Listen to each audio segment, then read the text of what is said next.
você acredita que a autoridade espiritual... Você acredita em autoridade espiritual? Não sei o que você quer dizer com isso. No sentido de que, a partir do momento que você entrega essa autoridade a um pastor, ele tem uma autoridade espiritual sobre sua vida.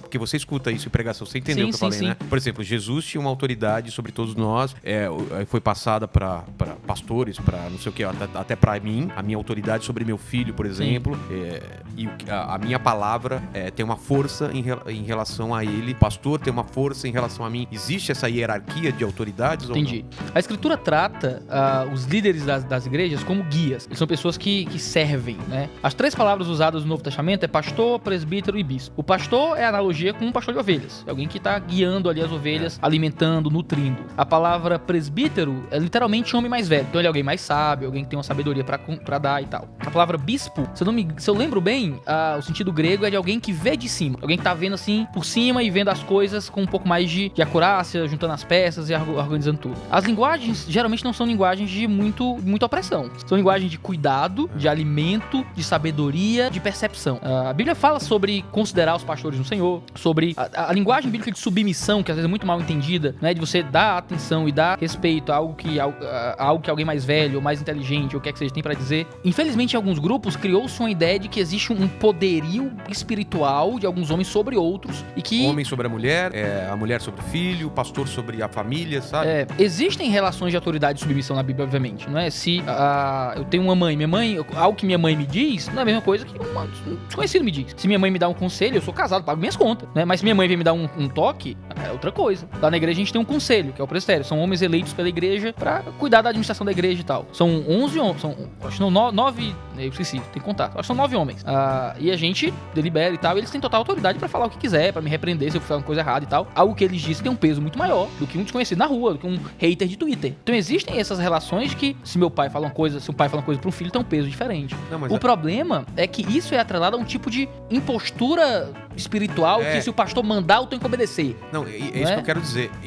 Digamos que existe um mundo espiritual, um mundo físico, e isso tá além do mundo físico. Pois é muito complicado pensar assim. Porque é claro que um pastor, ele tá acima de um obreiro, alguma coisa assim. Mas é acima no sentido de que ele tem um serviço a mais pra dar. Isso eu entendo, isso é fato. É porque em muitas comunidades, galera, até quem não é crente, assim, que não é de igreja e tal, imagina que é uma estrutura hierárquica muito forte, militar, quase, que um manda no outro. E em alguns contextos pode até existir. Mas o pastor é alguém que serve, ele é um pastor de igreja, ele tá ali. O pastor ele não tá mandando nas ovelhas, pura e simplesmente. Ele tá alimentando, dando água, dando comida e guiando por um caminho, consolando, né? Se o Senhor é meu pastor, seu cajado e sua vara me consolam. Né? A ideia de um presbítero é alguém que tá dando sabedoria. Então, a ideia é que o pastor serve, ele se dá. A linguagem de Paulo é muito bonita. Paulo fala em 2 Coríntios 4 que o ministério dele como pastor era que Deus em mim opere morte para que em vós opere vida. Então, Paulo era um cara que apanhava, pregava em lugares longe, que vivia pobre, que não tinha muito dinheiro, que se sacrificava pela igreja, que mandava presbíteros cartas e tal, que mandava carta na prisão. O cara preso. Se eu tô preso, eu quero que todo mundo se dane. Tô preso. O povo que vem aqui me consolar. Ele preso mandando carta pros outros. Me preocupo com a fé de vocês e tal. O cara olhava pra fora e sofria. E ele diz: Deus opera em mim morte para que em vós opere vida. A ideia é que o pastor é alguém que tá se sacrificando pelo benefício dos outros. Que, pô, meu telefone vive no silencioso, mas quando eu vou dormir eu boto ele pra tocar. Porque eu recebo ligações 1 da manhã, 2 da manhã, de conflito no casamento, minha esposa saindo de casa. Você tem que estar lá.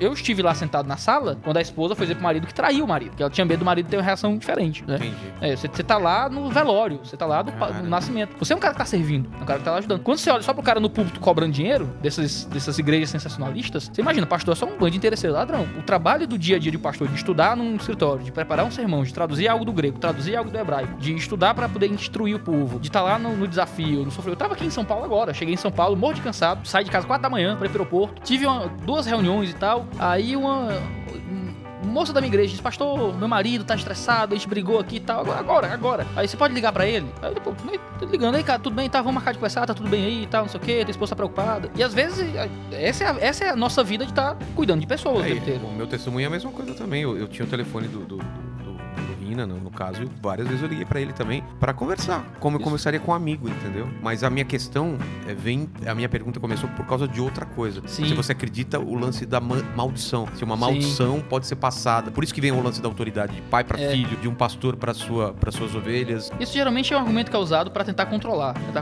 Mas você entende isso? Entendo. Tem base na Bíblia? Disso. Tem não. Não tem? Não, o povo tenta arrumar base pra qualquer coisa, né? Você pode inventar qualquer coisa, você pega a Bíblia ali e você inventa a sua heresia a rodo. rodo ali, né?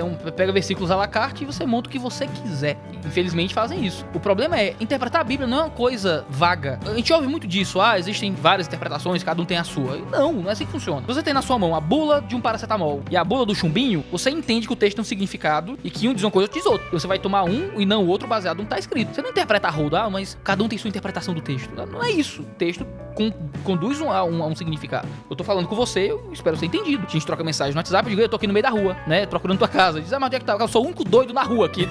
Andando tava perdido aqui no meio da rua, chovendo, coitado.